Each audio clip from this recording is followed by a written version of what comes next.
Hello students, this is a class for BA Part 3 English Literature and we will be doing a critical summary of the essay In Defense of Shyness uh, by Harold Nicholson. Uh,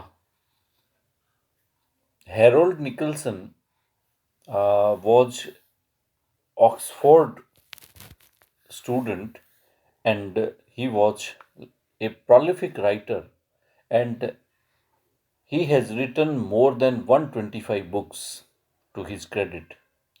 He published critical essays as well as biographical works on writers like Poe, Verlaine, Tennyson, Byron, Swinburne, King George, etc.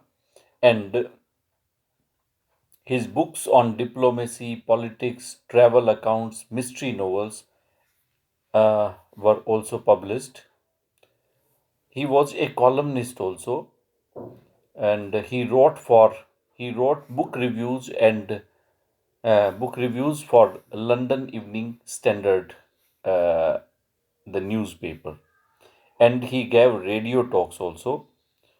He was a member of parliament, that is MP also, and he was knighted. Knighthood is a very important title in England, which is conferred upon by the Queen or King of England.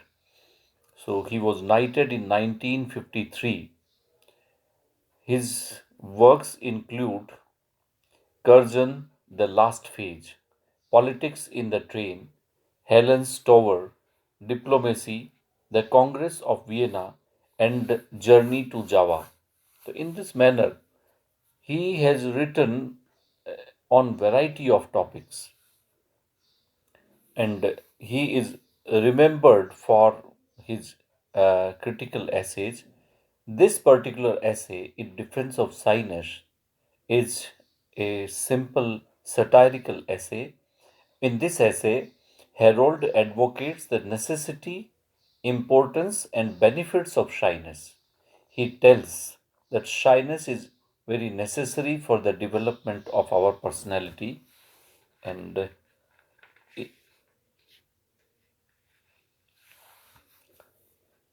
he says that shyness is a kind of protective fluid which protects the development of our personalities in a very natural way. Shyness is like a protective fluid which our personality takes in which we our personality takes the right kind of shape and it remains safe from outer dangers. Shyness keeps us away from other evils which contaminate our personality and character. Without this fluid of shyness, our character will only be imitative or a copy of others. See how satirical he is about shyness. He considers shyness as a shield only, which protects us from various evils. And it is the shyness, he says, it is the shyness which is like a soft velvet cover within which our characteristics and specialties are nourished, ready to be disclosed in the world.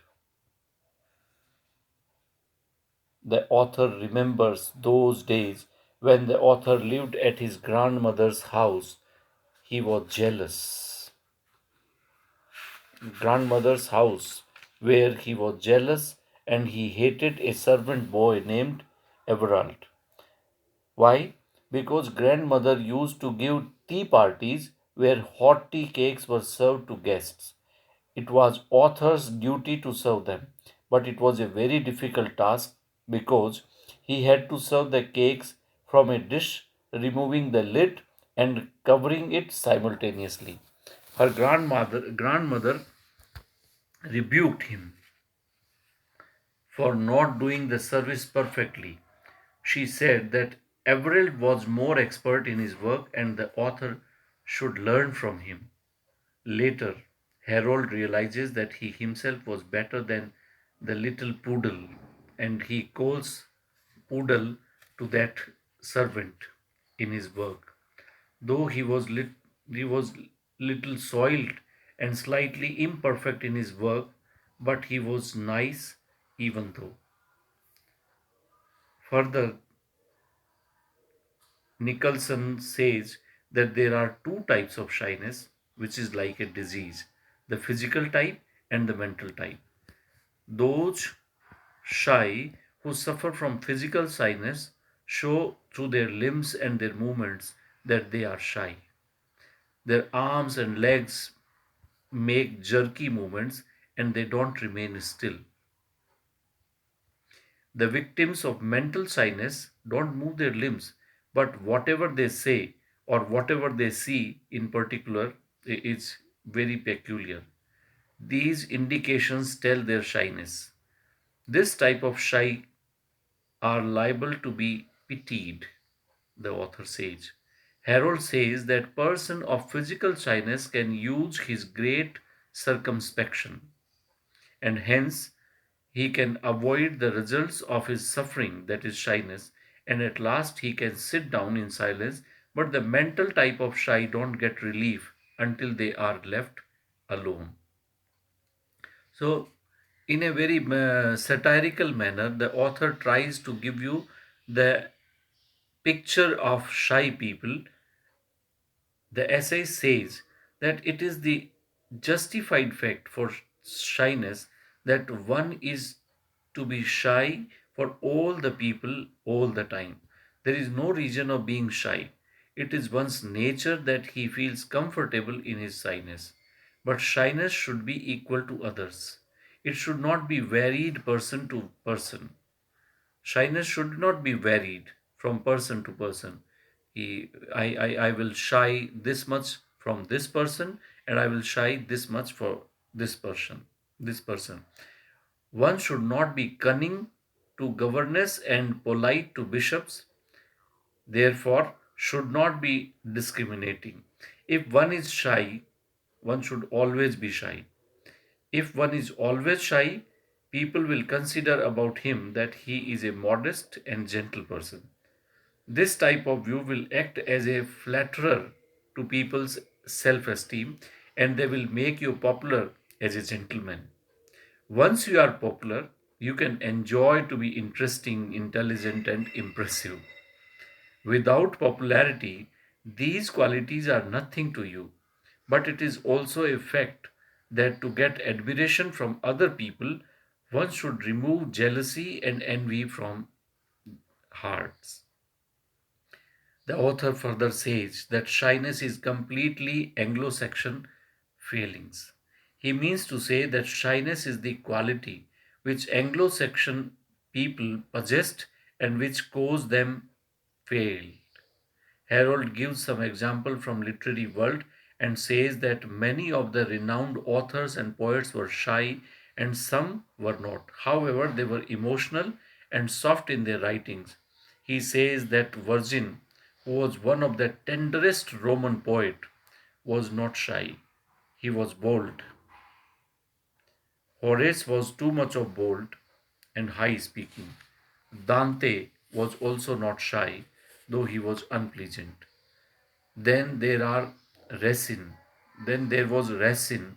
He was definitely shy to the point that he ran away and hid at Port Royal. But a critic, Mr. Lemaitre, was remarked. He has remarked that Mr. Racine is totally different from others. Harold says that shyness is an Anglo Saxon quality and it should be regarded and honored as a bond which keeps up combining the English speaking nations. And in this manner, the essay comes to an end. Thank you very much.